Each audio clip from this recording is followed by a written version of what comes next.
Кішкентай бұғы өзеннен су ішіп жатқанда, кенет су ішінен бір көлеңкені көреді. Келесі сәтте сол көлеңке торға айналып, кішкентай бұғыны шырмап алады. Сөйтсе, бұл өрмекшінің торы екен. Өрмекші кішкентай бұғыны ұстап жегісі келеді. Мұны көрген басқа бұғылардың бәрі қатты қорқады.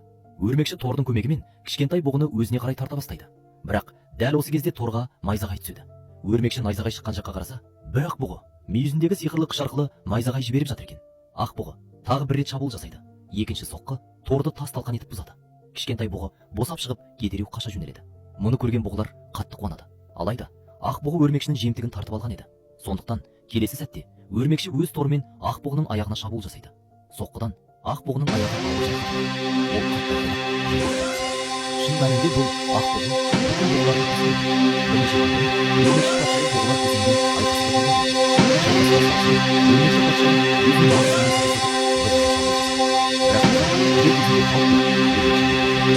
өрмекші дереу тұрып қайта шабуылдамақ болады.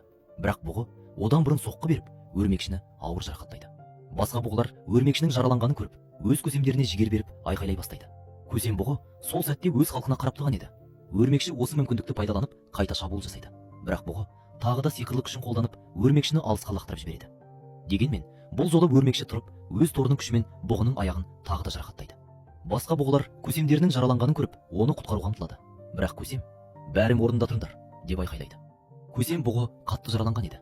Өрмекші осыны пайдаланып, бүкіл бұғылардың аяғын тормен шырмақ тастайды. Бұғылар бұл жолы тірі қалмаймыз деп сенеді. Бірақ сол сәтте ақ бұғы алға секіріп, өрмекшіні мүйізімен соғады да, оның бір аяғын сындырып тастайды. Алайда бұғының соққысы соншалықты күшті болғандықтан, оның өз мүйізі де сынып кетеді.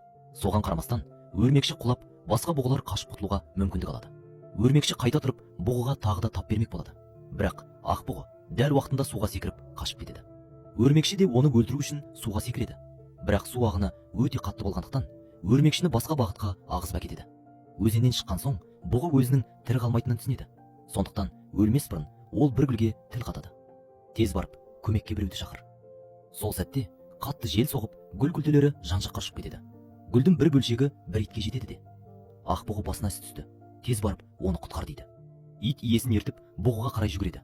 Бірақ олар жеткенше, ақ бұғы өліп қалған еді. Өрмекші бұғыны тек ес түссіз жатыр деп ойлап, оны өлтірмекші болып жатқанда, кенет оның аузына тас тиеді. Бұл жерге ит жеткен еді. Итті көрген өрмекші ақыры қашып кетеді. Итпен бірге оның иесі де келеді. Кенет аспанды қара бұлт торлап, жаңбыр құя бастайды. Жаңбыр суы бұғының денесін ағызып әкетеді де, жерде тек оның мүйіздері ғана қалады. Сол мүйіздердің үстінде жаңбыр астында гүл өсе бастайды. Адам мұны бұғының соңғы тілегі шығар деп ойлайды. Ол мүйіздерді үйіне алып кетіп, гүлге күн сайын су құйып тұрады. Бір күні ит сол мүйіздерге қарап жатып ұйықтап қалғанда, кенет иесінің үйіне итке шабуыл жасау үшін біреу келеді.